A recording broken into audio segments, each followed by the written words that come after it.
আসসালামু আলাইকুম। Technique easy এডুকেশনের পক্ষ থেকে নবম দশম শ্রেণীর শিক্ষার্থীদের জানাচ্ছি শুভেচ্ছা। আজকের পর্বে আমরা কিছু নৈর্ব্যক্তিক নিয়ে তোমাদের সাথে আলোচনা করব। কি বলছে দেখো তো, প্রোটোপ্লাজমের শতকরা কত ভাগ পানি? প্রোটোপ্লাজম কি জিনিস? প্রোটোপ্লাজম হচ্ছে কোষের ভিতর থাকা অর্ধস্বচ্ছ থকথকে জেলির মতো পদার্থ। এই পদার্থগুলোর ভিতরে পানি কতটুকু আছে এটা আমাদেরকে জিজ্ঞেস করছে। তাহলে প্রোটোপ্লাজম আমরা জানি এটার অধিকাংশই কিন্তু পানি, কারণ প্রোটোপ্লাজম কিন্তু পানি ছাড়া কখনোই জীবিত থাকতে পারবে না। এই জায়গাটায় দেখো তো কি বলছে, তোমাদের বইয়েরই অংশ, বোর্ড বইয়ের, পানির অপর নাম জীবন। আসলে কি পানির অপর নাম জীবন? এই জায়গায় যদি একটা বিশুদ্ধ কথা থাকতো তাহলে আর একটু ভালো হইতো, তাই না?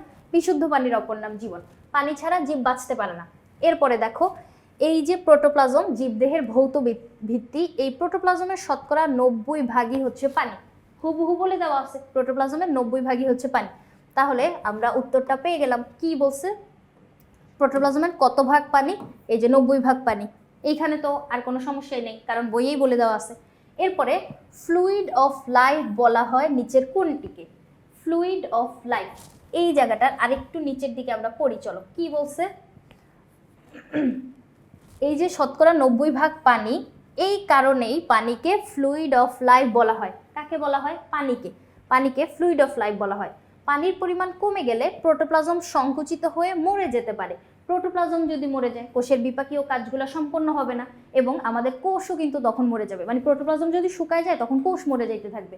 তাহলে আমরা বুঝতে পারতেছি যে প্রোটোপ্লাজম জীবিত রাখার জন্য পানি দরকার, এজন্য পানিকে ফ্লুইড অফ লাইফ বলা হয়। তাহলে ফ্লুইড অফ লাইফ বলা হয় নিচের কোনটিকে? পানিকে। এরপরে কি আছে অপশনগুলা? রক্ত রস। আমরা জানি রক্তকে ভাগ করলে দুইটা ভাগে ভাগ করা যায়, একটা রক্ত রস আর একটা রক্ত কণিকা। ওই রসের ভিতরে কণিকাগুলো ভাসতে থাকে। রক্ত কণিকা হচ্ছে তোমার 3 ধরনের, লোহিত রক্তকণিকা, শ্বেত রক্তকণিকা, অনুচক্রিকা। এরপরে দেখো লসিকা। লসিকা হচ্ছে কোষের ফাঁকে ফাঁকে থাকা কিছু জলীয় পদার্থ।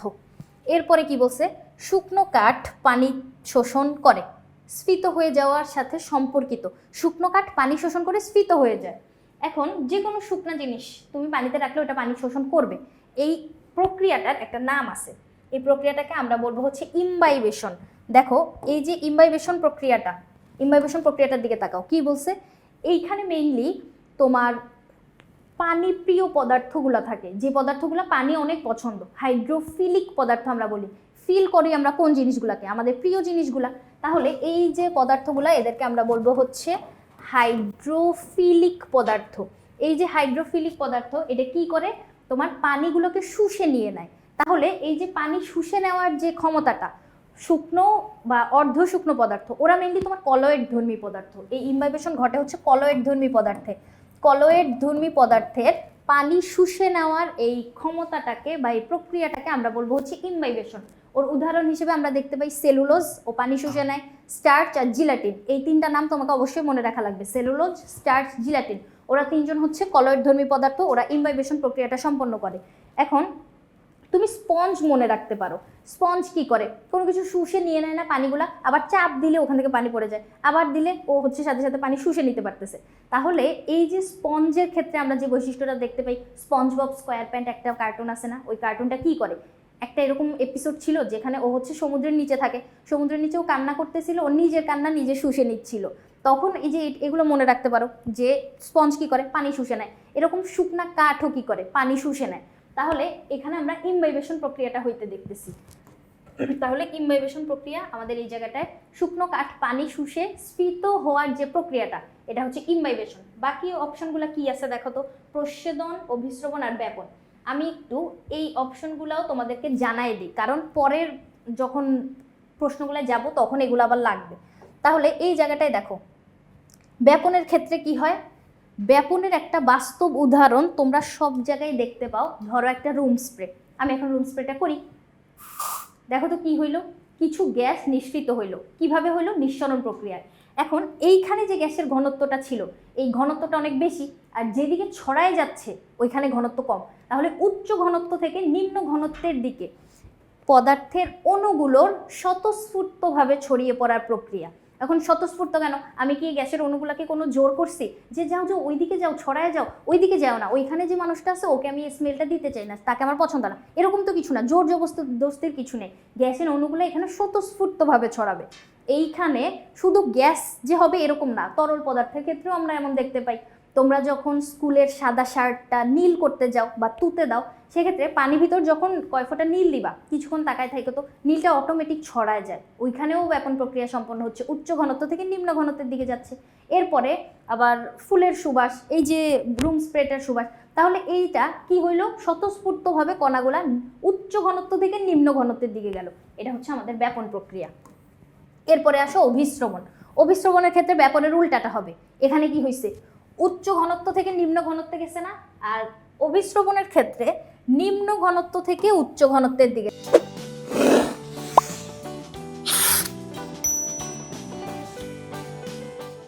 যাবে, উল্টা কনসেপ্টটা হবে, নিম্ন ঘনত্ব থেকে উচ্চ ঘনত্বের দিকে যাবে। কিন্তু আরেকটা কথা, এখানে কণাগুলা ছড়াবে না, এখানে ছড়াবে দ্রাবক পদার্থ। এই যে ব্যাপনের ক্ষেত্রে ওই দ্রব ছড়াচ্ছিল, কণা, কণা বলতে আমরা কোন একটা দ্রাবকের ভিতর, দ্রবণের ভিতর, কোন একটা দ্রবণের ভিতর দ্রব থাকতেছে, দ্রাবক থাকতেছে, তারপরেই তো আমরা মিক্স করে দ্রবণটা তৈরি করতেছি। এই জায়গাটা আমি একটু বুঝাই, দেখো, কোন একটা দ্রবণ তৈরি করব, কেমন, দ্রবণের ভিতর কি থাকবে, দ্রাবক থাকবে এবং দ্রব থাকবে। আচ্ছা, এই ওয়ার্ডগুলো যদি কঠিন মনে হয়, শরবত চিন্তা করো, পানি নিলা, চিনি গুলাইলা, তাহলে এই পানিটা হচ্ছে দ্রাবক এবং যেটা গোলাচ্ছ পদার্থ বা কণা ওইটা হচ্ছে দ্রব। তাহলে ব্যাপনের ক্ষেত্রে দ্রব পদার্থ চলাচল করতেছে, আর অভিস্রবণের ক্ষেত্রে দেখো দ্রাবক চলাচল করতেছে। বুঝতে পারছো পার্থক্যটা? তাহলে আশা করি বুঝাইতে পারছি। এরপরে চলো আসো এদিকে। শুকনো কাঠ তাহলে পানি শুষে নিচ্ছিল, পানি শুষে স্ফীত হয়ে যাচ্ছিল, এই প্রক্রিয়াটাকে আমরা তাহলে কি বলবো, এই প্রক্রিয়াটা হচ্ছে আমাদের ইমবাইবেশন। আর বাকি প্রক্রিয়া দুইটা আমি বলছি, প্রস্বেদন মনে হয় বলি নাই, তাই না? প্রস্বেদনটা একটু শুনো। প্রস্বেদন হচ্ছে উদ্ভিদের অতিরিক্ত পানি বাষ্প আকারে বের করে দিয়ে পানির চাপ থেকে মুক্ত হওয়ার প্রক্রিয়া। ধরো তোমার মূত্রথলিতে অনেক পরিমাণ মূত্র তুমি জমা করে রাখছো, সেক্ষেত্রে তুমি একটা চাপ অনুভব করবা, যখন মূত্র ত্যাগ করে দিচ্ছ সেক্ষেত্রে কিছুটা স্বস্তি অনুভব হয়। ওইরকমই উদ্ভিদ অতিরিক্ত পানি ধরে রাখলে ওর আলাদা একটা চাপ অনুভূত হবে, ও ওই চাপ থেকে মুক্ত হওয়ার জন্য বাষ্প আকারে পানিগুলো বের করে দেয়। পাতা দিয়ে বের করতে পারে, কিউটিকল দিয়ে বের করতে পারে, লেন্টিকল দিয়েও বের করতে পারে। 3 ধরনের প্রস্বেদন আমরা দেখতে পাই। এরপরে আসো 4 নম্বরে, বর্ষাকালে ঘরের দরজা আটকানো ও খোলা কষ্টকর হয় কোনটির কারণে? বর্ষাকালে ঘরের দরজা, এখন দরজা যদি স্টিলের হয় তাহলে তো কোনো সমস্যা নাই, কিন্তু কাঠের দরজার ক্ষেত্রে আমরা এই সমস্যাটা দেখতে পাবো। কাঠের দরজার ক্ষেত্রে আমরা দেখতে পাবো যে তখন খুলতে বা আটকাইতে আমাদের হচ্ছে কিছুটা জ্যাম লেগে যাচ্ছে, মানে দরজাটা ঠেলে আমরা ওই কপাটের ভিতরে ঠিক মতো খাপের খাপ বসাইতে পারতেছি না। প্রথমে কি থাকে, দরজার একটা ফ্রেম থাকে না, এই যে ফ্রেমের ভিতরেই তো দরজাটা আটকানো থাকে, এই যে ফ্রেমটা, তারপরে দরজা এরকম আটকানো আছে। এখন এইখানে দরজার যে কাঠের দরজা যদি হয় সেক্ষেত্রেও ইমবাইবেশন প্রক্রিয়ায় কিছু পানি শুষে নিতে থাকে, যার কারণে দরজার আকার ওই ফ্রেমের তুলনায় বড় হয়ে যায়, খাপের খাপ আটকানো যায় না। এজন্য বলছে যে খোলা বন্ধ কষ্ট হয়ে যায়, এটা হচ্ছে আমাদের ইমবাইবেশন প্রক্রিয়া। আর এই বাকি 3টা নিয়ে কিন্তু আমরা একটু আগেই কথা বলছি, আমি এখন আর বলতেছি না। নিচের কোনটি হাইড্রোফিলিক পদার্থ নয়? হাইড্রোফিলিক পদার্থ আমি কাদেরকে বলছি, যাদের ভিতরে ইমবাইবেশন সম্পন্ন হয়। হাইড্রো বলতে পানি, আর ফিলিক হচ্ছে তোমার প্রিয়, আমরা কাদেরকে ফিল করি, প্রিয় মানুষদেরকে। তাহলে হাইড্রোফিলিক মানে হচ্ছে পানি প্রিয় পদার্থ। এখন দেখো, আমি ইমবাইবেশনের উদাহরণে কি কি মনে রাখতে বলছিলাম, সেলুলোজ, স্টার্চ আর জিলেটিন, তাই না? তাহলে ওরা ছিল আমার পানি প্রিয় পদার্থ। সেলুলোজ পানি প্রিয়, স্টার্চ পানি প্রিয়, জিলাটিনও পানি প্রিয়, কিন্তু কিউটিন এটা তো পানি প্রিয় না, তাহলে ও হচ্ছে হাইড্রোফিলিক পদার্থ নয়। এটা হচ্ছে আমাদের উত্তর। সুগন্ধির ক্ষুদ্র কণা বাতাসে ছড়িয়ে পড়া কোন ধরনের প্রক্রিয়া? এই যে আমার হাতের যে রুম স্প্রেটা ছিল ওইখান থেকে একটা সুন্দর স্মেল বের হয়েছে না, সুগন্ধি, এর ক্ষুদ্র কণাগুলা বাতাসে ছড়িয়ে পড়ছিল। আমি কি বলছিলাম, এই প্রক্রিয়াটা ব্যাপন। তাহলে আল্লাহ, অপশনে তো ব্যাপনই নেই, কি হবে এখন? ব্যাপন প্রক্রিয়াটা একটা ভৌত প্রক্রিয়া। কি জন্য? এখানে তো কোনো রাসায়নিক চেঞ্জ হয় নাই, বা এই যে স্প্রেটা আমি করলাম এখান থেকে যে বাতাসের কণাগুলো বের হইলো, ওই কণাগুলো তো বাতাসের সাথে কোনো বিক্রিয়া করে নতুন কিছু তৈরি করে ফেলে নাই, যে এটা ভিতরে ছিল ওইটাই বাইরে বের হয়ে আসছে, তারপরে ছড়ায় গেছে। এটা একটা ভৌত প্রক্রিয়া। যদি তোমার পদার্থটার কোনো চেঞ্জ না হয় সেক্ষেত্রে এই প্রক্রিয়াকে আমরা বলি ভৌত প্রক্রিয়া। তাহলে এই যে ব্যাপন হচ্ছে একটা ভৌত প্রক্রিয়া। এটা কি কোনো জৈব রাসায়নিক প্রক্রিয়া? না, এখানে কিন্তু জৈবিক কোনো পদার্থের জিনিস আমরা দেখি না, রাসায়নিক পদার্থও না। ভিতরে রাসায়নিক পদার্থ ছিল, কিন্তু রাসায়নিক পরিবর্তন এটাকে বলা যাবে না। কি জন্য? কারণ রাসায়নিক পরিবর্তন বলতে আমরা কোনো একটা জিনিস আরেকটা জিনিস মিক্স করে নতুন জিনিস তৈরি হয়ে গেল, তখন বলতাম রাসায়নিক, ঠিক আছে? ব্যাপন হচ্ছে ভৌত প্রক্রিয়া। এরপরে আসো, কাঠ দীর্ঘদিন পানির সংস্পর্শে থাকলে ফুলে ওঠে, কারণ কারণ কি, এই যে পানি শুষে নেওয়ার, কাঠের পানি শুষে নেওয়ার প্রক্রিয়াটা, এটা কিন্তু বারবার একই প্রশ্ন, দেখো কিছুটা ঘুরায় ফেরায়, এটা ইমবাইবেশন। বাকি তিনটা প্রক্রিয়া, বাকি এই দুইটা শোষণ বলি নেই। শোষণ হচ্ছে অ্যাবজর্ব করে নিয়ে নেওয়া। এটার উদাহরণ যদি আমি বলি, উদ্ভিদের শিকড় মাটির নিচ থেকে কৈশিক পানিকণা শুষিয়ে নিয়ে নেয়, এটা হচ্ছে শোষণ। মধুতে আঙ্গুর ডুবিয়ে রাখলে কি হবে? আচ্ছা, এই জায়গায় একটা জিনিস বোঝা লাগবে, অভিস্রবণ যেটা আমাদের দুই ধরনের। অভিস্রবণ একটু আগে আমরা বললাম না, এই যে অভিস্রবণ প্রক্রিয়াটা, এটা দুই ধরনের, একটা হচ্ছে অন্ত অভিস্রবণ আর একটা বহি অভিস্রবণ। এই ক্ষেত্রে ধরো আমি গ্লাসের ভিতর পানি নিলাম, সাদা পানি, এই পানির ভিতরে একটা আঙ্গুর চুবায় রাখলাম, সেক্ষেত্রে আমি কি বলছি, নিম্ন ঘনত্ব থেকে উচ্চ ঘনত্বের দিকে যাবে, তাই না? দ্রাবক পদার্থটা নিম্ন ঘনত্ব থেকে উচ্চ ঘনত্বের দিকে যাবে। এখন পানির অণুর যে ঘনত্ব, এটা অনেক কম, আঙ্গুরের ভিতর যে ঘনত্বটা আছে ওই ঘনত্ব বেশি, তাহলে এই পানি আঙ্গুরের ভেতরে তখন প্রবেশ করবে, তাহলে নিম্ন ঘনত্ব উচ্চ ঘনত্বে গেল, এটাকে আমরা বলবো হচ্ছে অন্ত অভিস্রবণ, ভেতরের দিকে গেল। এখন ধরো আমি এই সেম একটা কিসমিসকে মধুর ভিতরে চুবাইলাম, এই যে মধুর ভিতরে যখন রাখলাম, মধুর ঘনত্ব বেশি, আঙ্গুরের ঘনত্ব ভিতরে কম।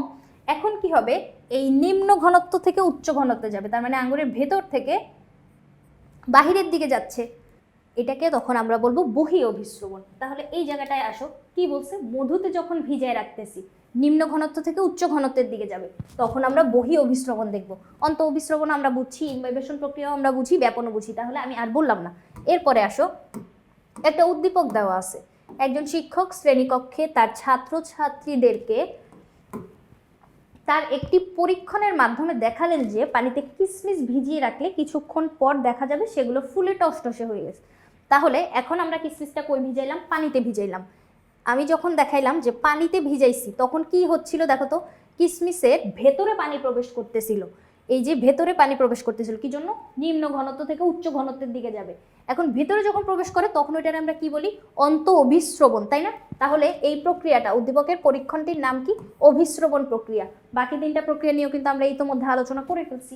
এরপরে শিক্ষক যদি এবার টসটসে কিসমিসগুলোকে ঘন চিনির দ্রবণে রাখে, তখন কি হবে, ওই যে মধু যেই কথা, মধুর দ্রবণে রাখছিলাম যেই কথা, এই চিনির ঘন চিনির দ্রবণে রাখলেও একই হবে। কি হবে, উল্টা জিনিসটা হবে, এখানে যে জিনিসটা ঘটলো তার উল্টা প্রসেসটা।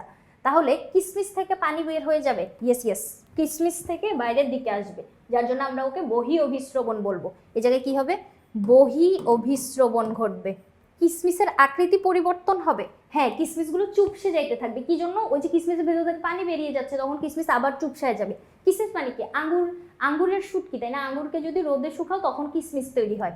তাহলে এই যে কিসমিসের আকৃতি পরিবর্তন ঘটবে, কিসমিসগুলো চুপসে যাবে। তাহলে এখানে তিনটা অপশনে আমরা সঠিক বলতে পারতেছি।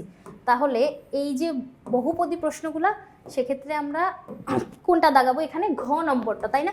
সবগুলোই সঠিক। এরপরে ফুলদানিতে রাখা রজনীগন্ধার সুবাস রাতের বেলা সারা ঘরে ছড়িয়ে পড়লো। একটা ফুল একটা জায়গায় রাখছো, ওখান থেকে পুরা ঘরে ছড়ায় গেল, কি এটা, একটু আগে আমি রুম স্প্রে করলাম ওইটা না, একই জিনিস, রুম স্প্রের জায়গায় শুধু ফুল কল্পনা করো, তাহলে কি হবে, এটা হবে ব্যাপন প্রক্রিয়া। বাকি তিনটা প্রক্রিয়া আমরা চিনি, এটা নিয়ে আর বললাম না। এরপরে কি বলছে দেখো তো, ঘৃতকুমারীর পাতা স্ফীত হওয়ার সাথে সম্পর্কযুক্ত কোনটা। এখন এই যে পাতাটা, ঘৃতকুমারীর পাতা যখন খাদ্য তৈরি করে তখন ও খাদ্যটা সঞ্চয় করে রাখে, খাদ্য সঞ্চয় করে সে স্ফীত হয়ে যায়। সেক্ষেত্রে আমরা শুধু কিন্তু পাতার ক্ষেত্রে না, আমরা কিন্তু কাণ্ড এবং মূলের ক্ষেত্রেও এটা দেখতে পাই। কাণ্ড এবং মূলও তোমার খাদ্য সঞ্চয় করে স্ফীত হয়ে থাকে। যেমন মিষ্টি আলু তুমি দেখতে পারো, তারপর গোল আলু, এই আলুগুলা এগুলো কিন্তু কাণ্ড আর মূলের অংশ, কিন্তু ওরা খাদ্য সঞ্চয় করে স্ফীত হয়ে থাকতেছে। ঘৃতকুমারীর ক্ষেত্রেও আমরা এটা দেখতে পাবো, ওরা খাদ্য সঞ্চয় করতেছে। খাদ্য তৈরি হয় কোন প্রক্রিয়ায়, সালোক সংশ্লেষণ প্রক্রিয়ায়।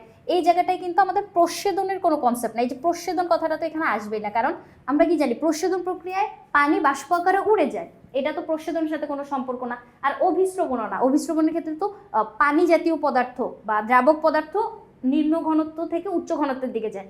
এই ক্ষেত্রে আমরা ঘৃতকুমারীতে এই অভিস্রবণ দেখবো না। ঘৃতকুমারীর পাতায় খাদ্য জমা হয়ে স্ফীত হয়, যার জন্য সালোক সংশ্লেষণ প্রক্রিয়া, খাদ্য তৈরি হবে তারপর স্ফীত হয়ে যাবে। তাহলে আশা করি বুঝাইতে পারছি। পরবর্তী পর্ব দেখার আমন্ত্রণ রইল। ধন্যবাদ সবাইকে।